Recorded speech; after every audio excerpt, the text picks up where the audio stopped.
She was beautiful, broken, and brilliant. At 19, Kayla Bennett was already a local tragedy in the making. But no one expected how it would end. One rainy night, she walked barefoot into the woods and never came back. The police said, likely overdose, probably suicide. Case closed. But here's what they didn't tell you. Kayla's body was never found. And 2 years later, someone started posting from her account. What really happened to Kayla? This isn't just an unsolved case. It's unsolved, but solvable. Pine Hollow, West Virginia, April 6, 2022.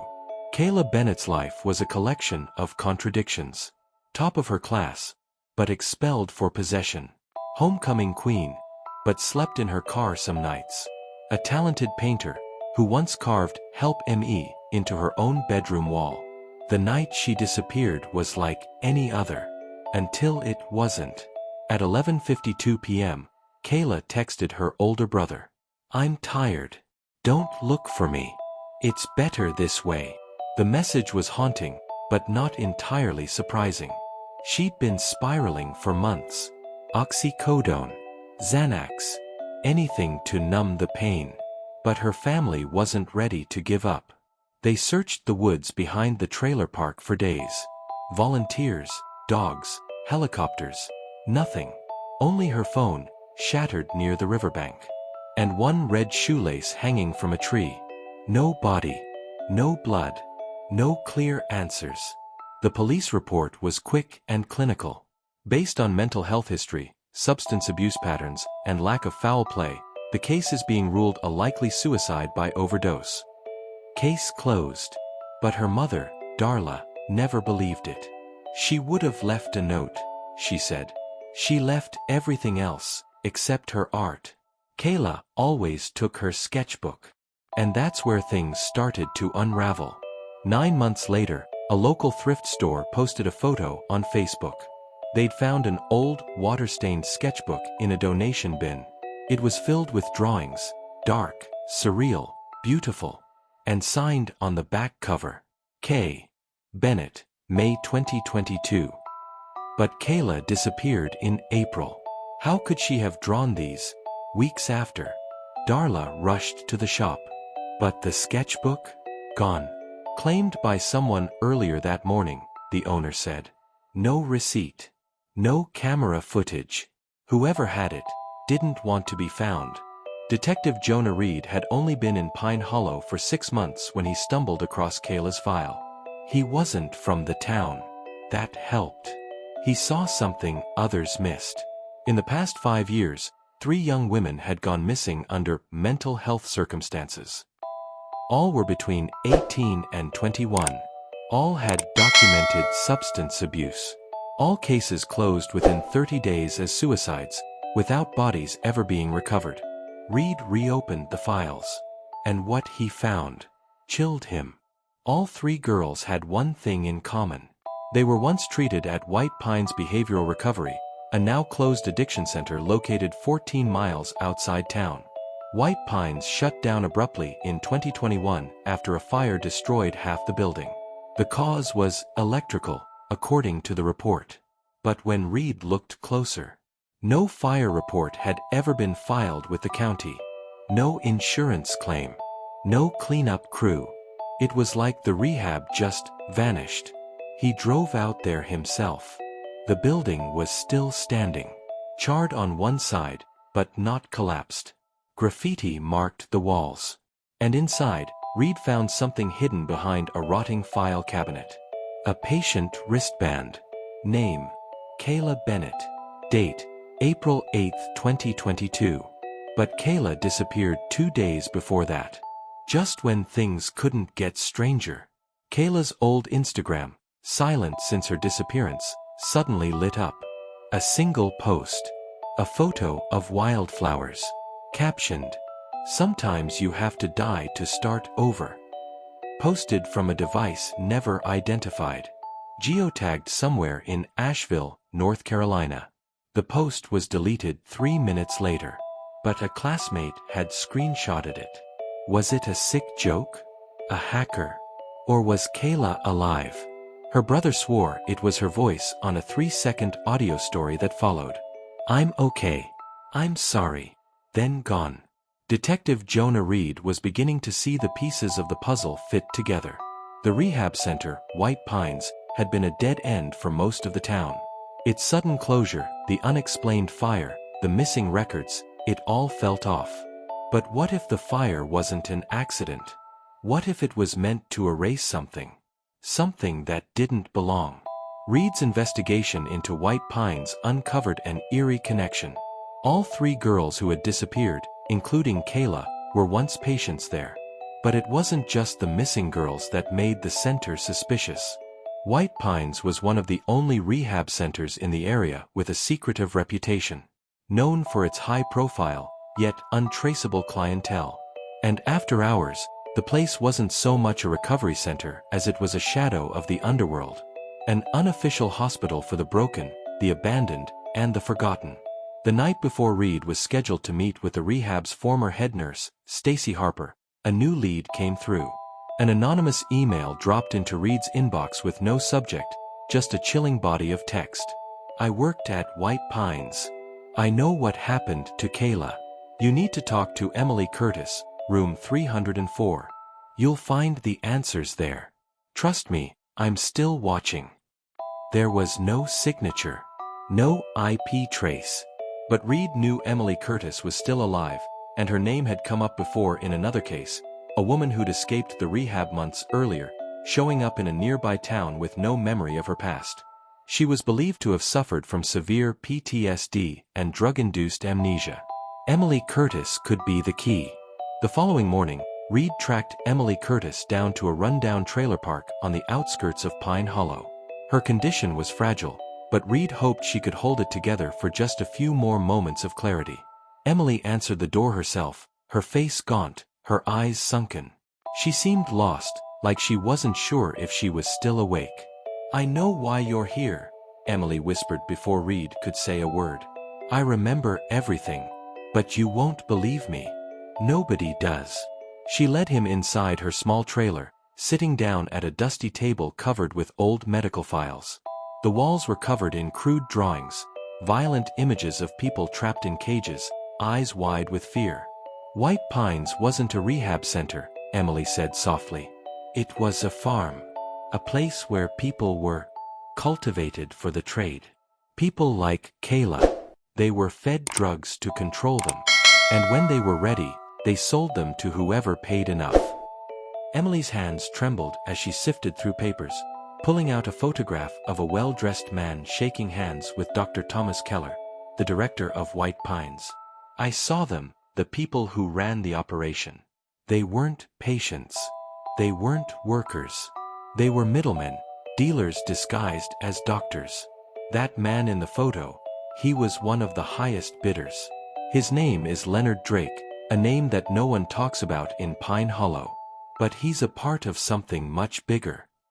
Leonard Drake was known in the underground world as a collector. He was a name that sent shivers down the spine of anyone who had crossed paths with him, someone who dealt in human misery. Reed was horrified by Emily's story, but he couldn't deny that something felt right about it. The pieces were falling into place. He tried to press for more details, but Emily grew agitated, as if the very mention of the name Drake made her skin crawl. "I can't," Emily said, shaking her head. "The fear, it's too much. I shouldn't have told you any of this. I thought I could forget, but now you've got it, and I don't know what happens next." Before Reed could speak, a loud bang came from outside. A warning. Someone was here. Someone was watching. Emily froze. And then, with a look of panic, she grabbed Reed by the wrist and pulled him toward the back of her trailer. "They're here," she whispered, breathless. "They're still watching.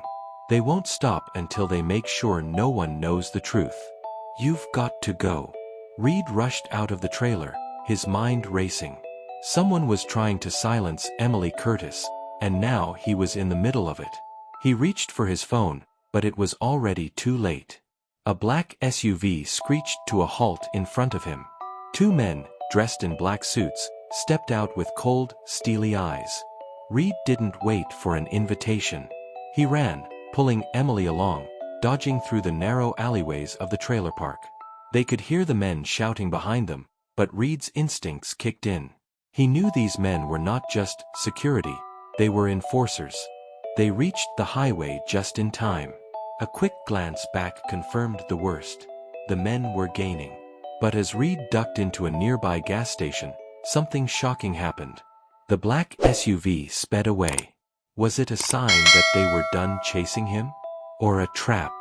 Reed and Emily spent hours running through the dark streets that night, dodging unknown pursuers. When they reached his car, Reed's mind raced with the horrific implications of what Emily had shared. Leonard Drake wasn't just some local criminal. He was part of a vast multi-state network that used rehab centers like White Pines to target vulnerable young women. And he didn't just sell drugs, he sold control, manipulating those in his power into living a life of pain and servitude. But what had he wanted with Kayla? Why Kayla? Reed asked, breaking the silence as they drove towards the edge of town. I don't know, Emily replied, her voice hollow. But she was different. Special. I've seen it happen before. Some girls get chosen. Drake always wanted the ones who could still be fixed. He had this sick obsession with turning them into something else. Like they were his property. Reed didn't stop driving until they reached an old, forgotten mansion just outside Pine Hollow, a crumbling estate known to few. This was Drake's mansion, but no one dared to call it that. The place had been abandoned for years, yet Reed had uncovered a shocking detail. The mansion was still under Leonard Drake's name. As Reed parked, Emily went quiet. Her eyes were wide with fear. This place, she whispered. I knew I shouldn't have come. I knew they'd find me. Before Reed could respond, the hairs on the back of his neck stood on end. A figure stood at the mansion's front door. A shadow that moved with unnerving purpose. Drake. Leonard Drake's face was as cold and calculating as they come. Tall, imposing, with an unshaven jaw and eyes that pierced through everything they touched. When he stepped forward, it was like the ground shifted beneath Reed's feet. Drake's presence wasn't just threatening, it was terrifying. Reed hadn't planned on facing him, he had only wanted answers. But now, he found himself standing before the very monster that had ruined the lives of so many. Detective Reed, Drake's voice was smooth, deliberate. I've heard a lot about you. Poking your nose where it doesn't belong. I don't appreciate that. His gaze turned to Emily. And you're still breathing? I thought you learned your place, Emily. I guess not. Emily flinched but stayed silent, knowing better than to provoke him. Drake smiled, a cold, wicked smile that revealed his true nature. You're looking for Kayla, aren't you? He asked Reed, as if the answer were already obvious. She didn't disappear. She was never meant to, Drake continued, stepping closer. Kayla was supposed to be mine, just like the others. She wasn't ready to accept the life I had planned for her. So, I made her disappear. She didn't die, Reed. She just stopped existing in the way you want her to. Reed's mind reeled. What does that mean? What did you do to her? Kayla is exactly where she was always meant to be, Drake said, eyes glinting with dark amusement. But I'll let you in on a little secret. She's not dead. But you'll never find her, either. As Reed began to piece it together, Drake's voice grew more venomous.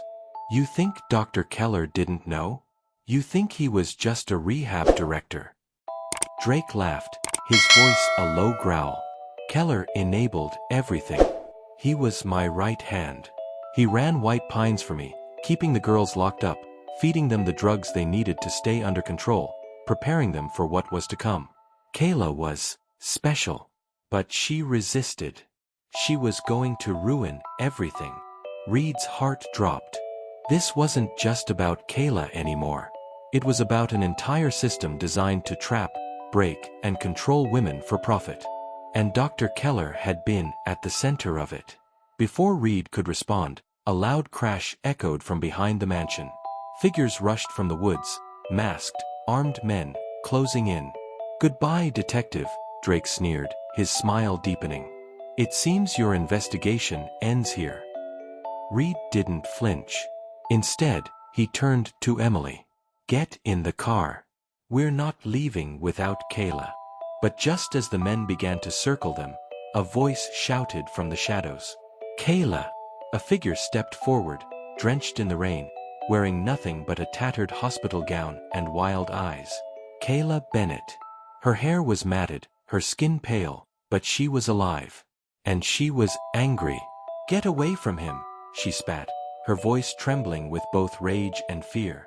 Kayla didn't have to say more. The masked men hesitated, then backed off as if they recognized the authority in her voice. Kayla stepped closer, her eyes locking with Reed's. I've been waiting for someone to come for me, she said quietly, then turned to Drake, her gaze filled with disgust. But it won't be you, Leonard. Drake's face turned red with fury. You're nothing without me, Kayla. Nothing but another broken girl. Kayla didn't flinch. Then I'll be broken, but I'll be free. In the days that followed, the authorities moved quickly. Leonard Drake was arrested, along with Dr. Keller and the others involved in the underground trafficking network. Kayla Bennett's story, though painful, brought about a much-needed reckoning in Pine Hollow and across the state. The rehab centers were investigated. The truth came to light. White Pines had been one of many front operations to exploit the most vulnerable. Kayla wasn't the only one. And she wasn't the last. But she was the one who survived. And she was the one who brought it all crashing down. Kayla Bennett's case was never just about a missing girl. It was about a system designed to destroy lives. But it was also about the fight to stay alive, to reclaim freedom, and to stand against the people who prey on the weak. Kayla may have vanished, but in the end, she didn't disappear. She found her voice. And in doing so, she gave others the strength to speak up, too.